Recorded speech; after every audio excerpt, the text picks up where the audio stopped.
I've been looking at ageing, trying to find out how people feel about growing older and exploring the questions that it provokes across generations and cultures. This research has included an introduction to the biological processes of ageing and current scientific research developments into the repairing and renewal of cell life, including some of the more extreme claims into the potential for arresting the process of senescence. Despite its apparent unsexiness, it has become evident that the subject of ageing is of real interest to people. Perhaps this is because all discourse ultimately circulates around one of the most keenly felt facts for us all, that there is only one certainty in our lives, and that is death. It seems that this inevitability can be a driving force, raising questions regarding how we manage, challenge, or resist the journey towards ageing and our demise. Our evident fascination with the cultural, spiritual, psychological and scientific significance of these processes has become the central focus for my research and has guided me towards the following emerging themes and questions. Growing up and growing old. Tom Stoppard said, "I think age is a very high price to pay for maturity." So what does it mean to grow up, and when have we become grown up? And when does growing up become growing old? Growing up becomes growing old when you have actually experienced everything you can do, and there's nothing left to learn. And I think what it is to be grown up is so much more fragmented now than it was. I think it was possibly simpler for my grandmother or even my mother. Now it's much more complicated. Just being happy with who Little you things, are yeah. and not caring what other people think. No. Oh, definitely 78 was a turning point with me. And I used to think, people who say they don't feel any different, lucky them, but I don't know what they mean. But you really don't feel old, you're just you all the time. Growing old is when you start reflecting on growing up. Yeah. It's been fascinating starting thinking about ageing as a research topic, because I've actually been avoiding getting involved with the research for quite a long time because I find it unsexy and scary. Part of that is that I still don't know what I want to do when I grow up. How you think you've arrived, and then there's a change. So life is all about changes. You know, that it is a series of transitions. There's a lot of freedom in being grown up because you can almost have come home to yourself. The physical, cultural and psychological markers of ageing. Bette Davis famously said, "Old age is no place for sissies."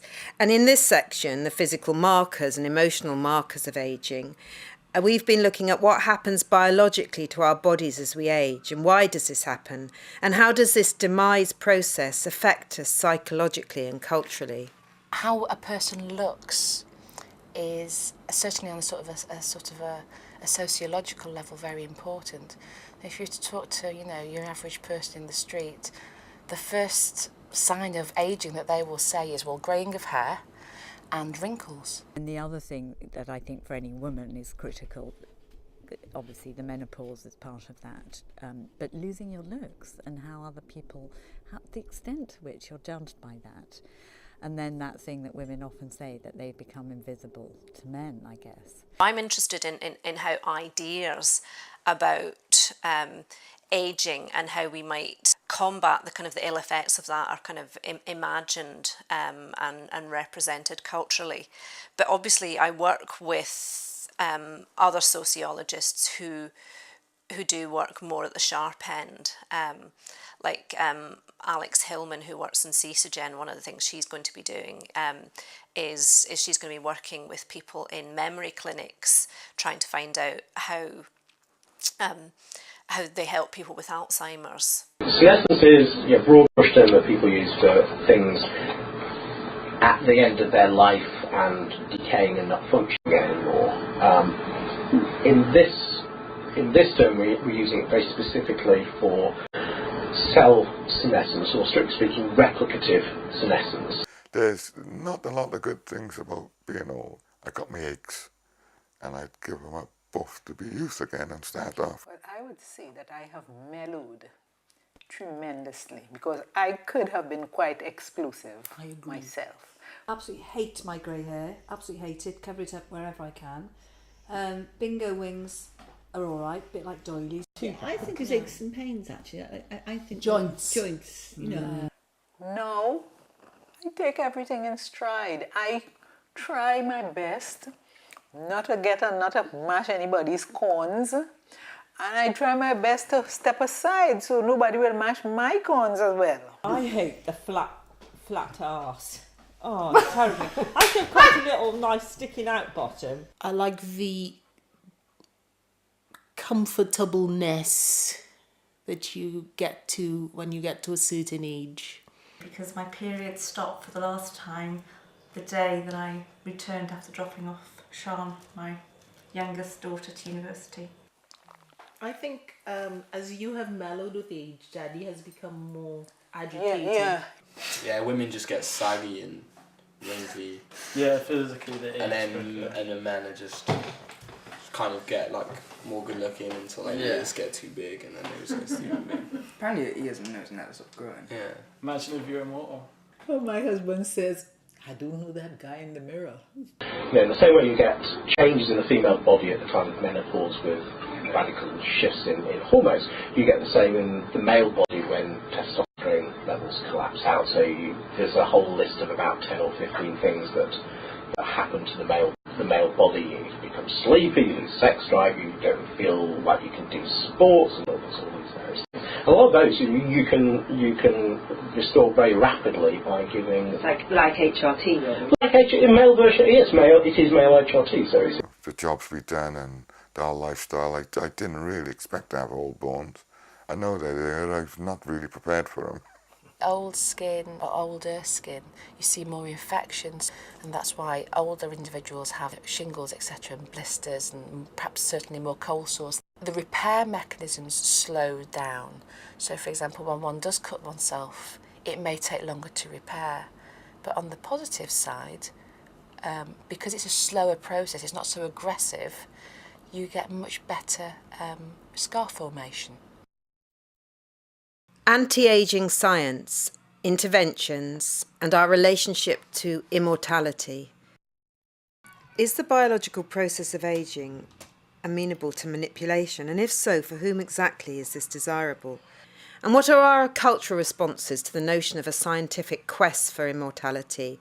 What ethical and civil questions might these potentials raise?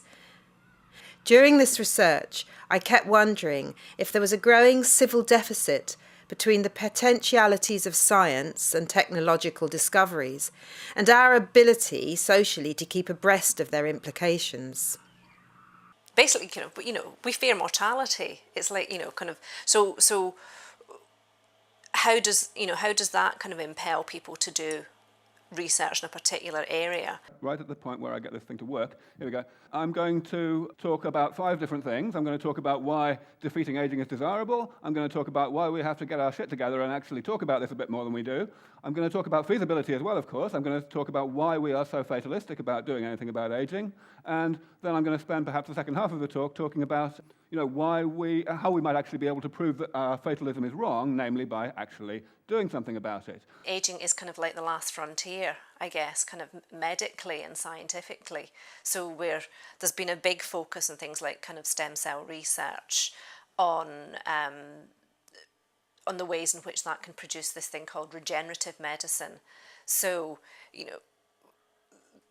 once we can think about kind of regrowing organs, perhaps, and lots of this stuff is in the future, but it's what's imagined as the outcome of this scientific research. Once we've thought about regrowing organs, regenerating other parts of the body, then presumably kind of life extension is the next thing. I think immortality, again, is so unnatural that is playing God. I think it's important to have the circle of life. It's important for people to live and then die and then to pass on that generation, because that's... First of all, there's a basic biological need to understand how the systems of the body age with time. So the intrinsic drivers of the aging process. I think the more that we understand about intrinsic aging, the more we have insight into potential methodologies which we can intervene. And I think a lot of that is not about living for longer, but it's for living healthier for longer. Stem cells, everything like that. I think that everybody's going to be living a lot longer. Why are they trying to do that when it's so obviously an increase in population? Like, I would take anything that was going in the way of pills to get me through. It'd be great if they could improve the quality of life, not the quantity.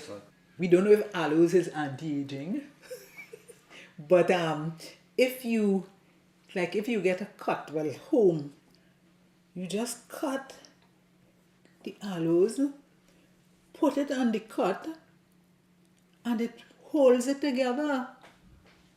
Nothing from a bottle, aloe vera. The plant. Off The plant, yes. The juice of Yeah. okay.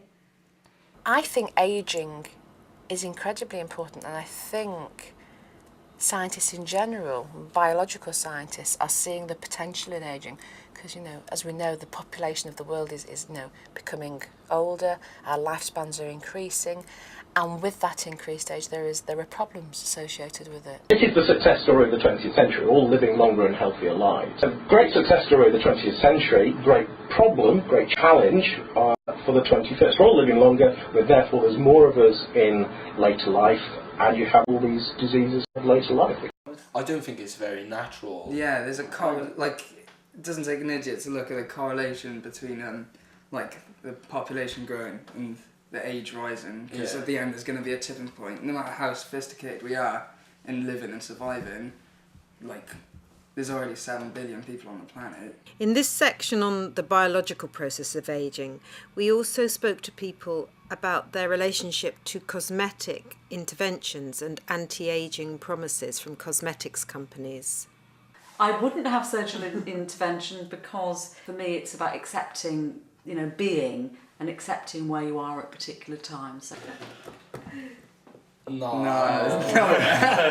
Absolutely, without question. If I had the money, I would have a facelift tomorrow. You don't need it. But why should getting older, which is a totally normal, natural thing, why should it be a crime? I would never have anything. I wouldn't. Sure, I either. wouldn't. No, even if I had loads of money. I don't think I'd use anti-aging cream. No, I wouldn't use anti-aging cream. So I'm looking forward to wrinkles. I think wrinkles add character. Oh my God. I wonder. I'd be tempted.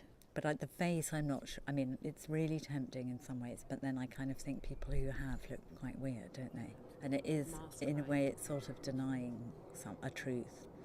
I teach in a comprehensive school, young people from the ages of 11 to 18. And the sort of tyranny that I feel, it's about, how they've got to look, and, some of them are thinking about, plastic surgery,